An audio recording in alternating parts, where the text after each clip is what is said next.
Damn, son. Like we talked about, Team USA as far as the roster and the guys that Steve Kerr has to, coach and deal with to try to get, some type of medal in this FIBA tournament. And we always talked about how Team USA didn't have the best product out there, but I'm just gonna be real. This was embarrassing. To see them get eliminated this morning by Canada, they don't even have any chance now of getting any medal. They lost to Lithuania last week, 2 weeks ago. The size, the lack of size that Team USA had going into this tournament, I always felt was going to be an issue. It definitely showed against the game of Lithuania, but looking at who else they had to face for the remainder of the tournament, including Italy last week, they wasn't going to have to go and face the size that they dealt with Lithuania. So I felt like Team USA, I don't want to say a cakewalk, but I felt like, that loss to Lithuania was going to be the last go round. But it wasn't the case. They faced Canada this morning and they got embarrassed, bro. 127 to 118. So Team USA now has no chance of winning a medal in this FIBA tournament. I just think it's embarrassing. I really do. It's not the end all be all. And I don't want to make any excuses about us not having our best product out there on the floor. In my opinion, the guys that they got should be good enough to get a medal. Like, we're not even getting a medal in this FIBA tournament with the guys that we got. You look at Steve Kerr. I mean, who's going to tell me that Steve Kerr didn't get exposed this summer? Not having that Steph Curry element in his, arsenal. Seeing him have to work without what he has had for the past, 6, 7, 8 years. It was different. It was way different. Canada led for most of the game. USA really, for the most part, when you look at it, didn't have that much of a chance. This was crazy, man. They made 6 first quarter 3-pointers. Canada did. And it was similar to Lithuania. Like, even though Lithuania had the size over Team USA, they was buckets that whole game. Lithuania was buckets that whole game. I don't want to say it. You can call it an anomaly. It's maybe not a consistent pattern of offensive production from that team, but everything was clicking versus Team USA in the Lithuania win, and it kind of went and spilled over into this game. Skipped the Italy game, but Canada, like I said, making 6 first quarter 3-pointers. Team USA, they did try to come back. Despite trailing by 10 points at the start of the fourth, they did manage to fight back and tie around halfway through the final game, but the final frame of the fourth quarter. But this is embarrassing to me. It really is. I don't want to take a shot at the United States basketball, because I know that we got better players, but that's still no excuse. The guys that you do have, how do we come up short like this, bro? Seriously, how do we come up short like this?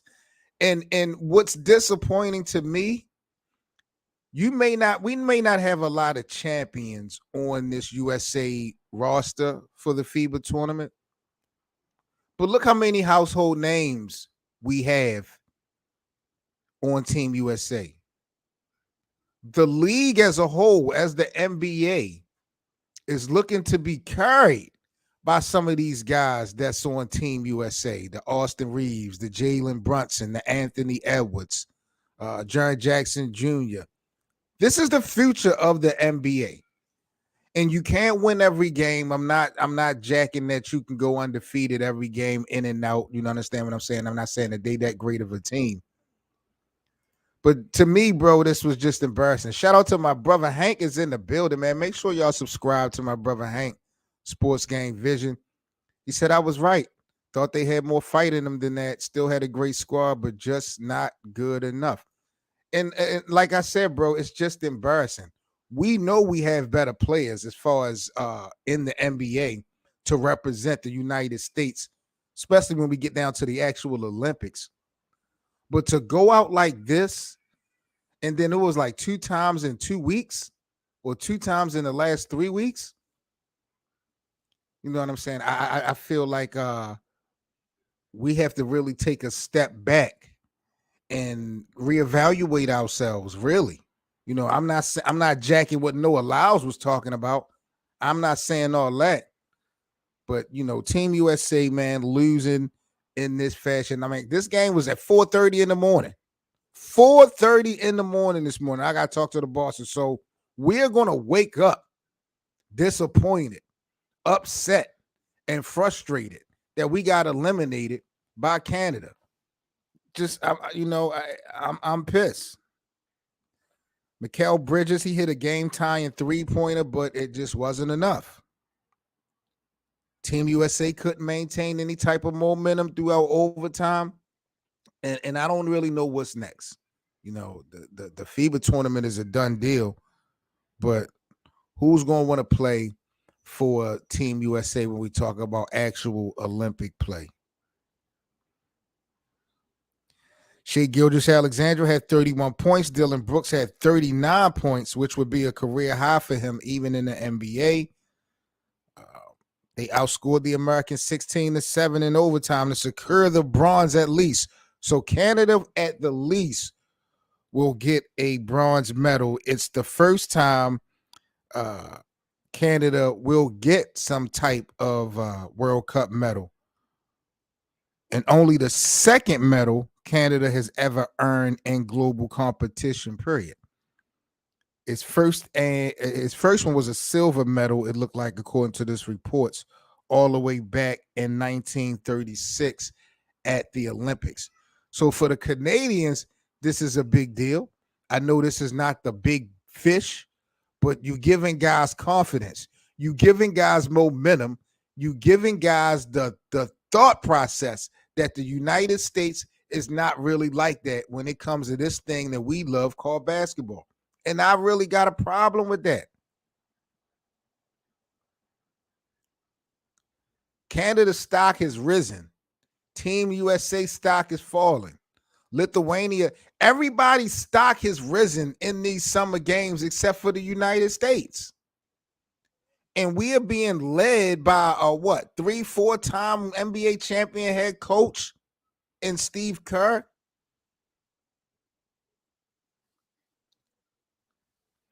There's no doubt to me that the United States can get this thing right when it counts the most. But I'm not going to sit up here and act like these games don't count for nothing or this loss don't mean anything. Because I watch basketball. You watch basketball. And you and I both know that bragging rights, being able to stick your chest out, especially when you're not playing these people on a night in, night out basis, that's a big deal. Canada can go on and talk crazy about how they eliminated the United States. And to be honest, we can't do absolutely nothing about it but accept it. Now, today is the kickoff for NFL regular season as far as Sunday games go. So hopefully this, my Ravens will put me in a better mood. But waking up this morning and finding out that we lost to Canada and won't even have a chance for any type of medal after losing to Lithuania just a week ago. No, this was embarrassing.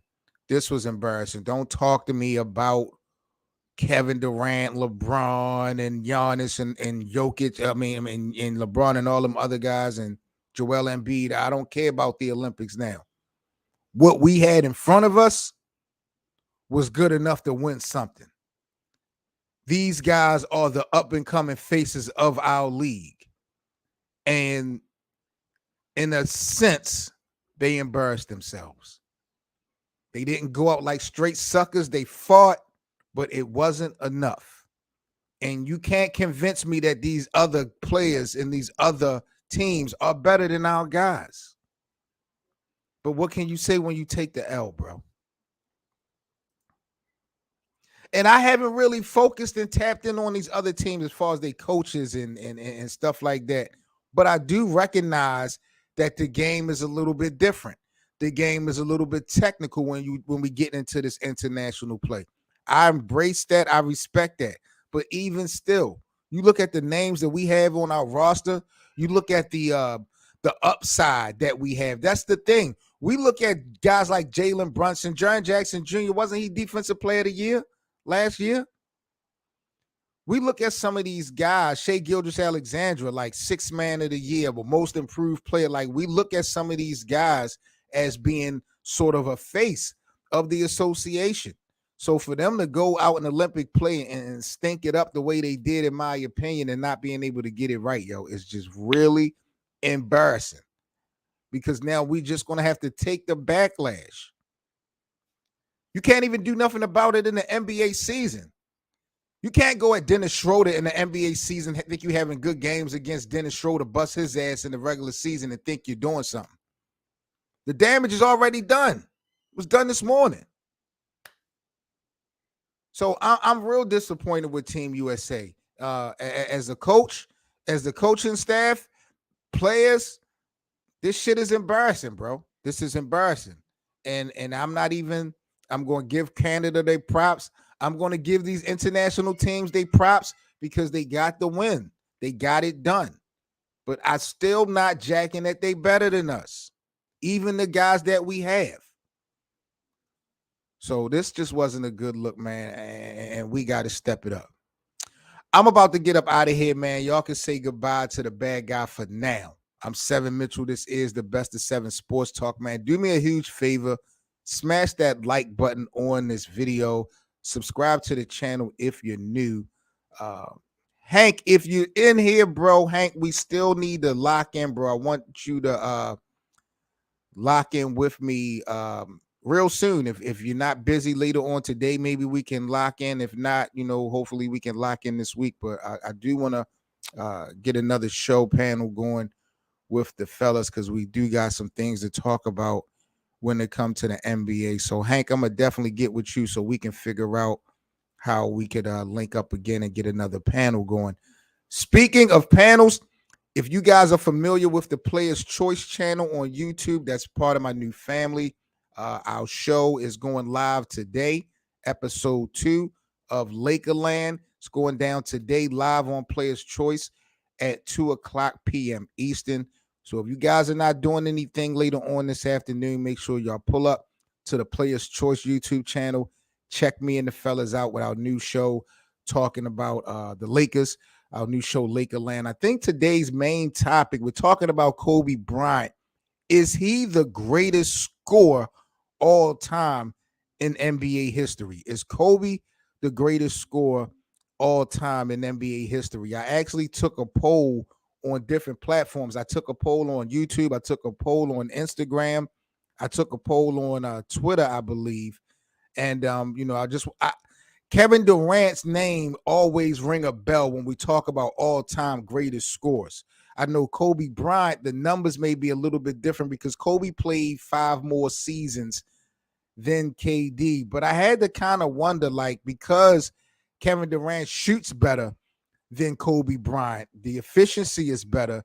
That 7-foot frame, I feel like he has the ability to maybe create more shots, make more shots than Kobe. I kind of question maybe if KD may actually be the greatest all-time scorer. Looking at a lot of the polls, votes, and stuff like that, a lot of people feel like Kobe is the greatest all-time scorer between those two. But, it's something that you got to kind of look at the numbers and try to think, how do you count efficiency in? Because Kobe wasn't that efficient of a shooter. I think for a career, Kobe shot 43, 44%. maybe 45% from the field for a career.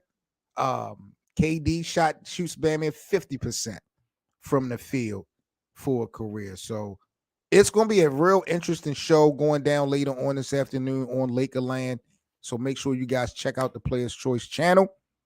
Let me get myself together. We at you guys live later on today, 2:00 p.m. Eastern. Hope you guys enjoy y'all Sunday. Stay safe. Y'all already know the vibes. Let me know what y'all think about Team USA taking this L to Canada and being eliminated. No medal contention hopes for Team USA, man. Very embarrassing, very disappointing.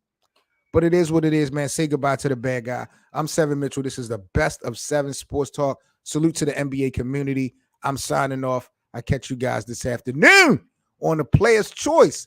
Welcome to Lakerland, y'all. Catch y'all guys later. Peace.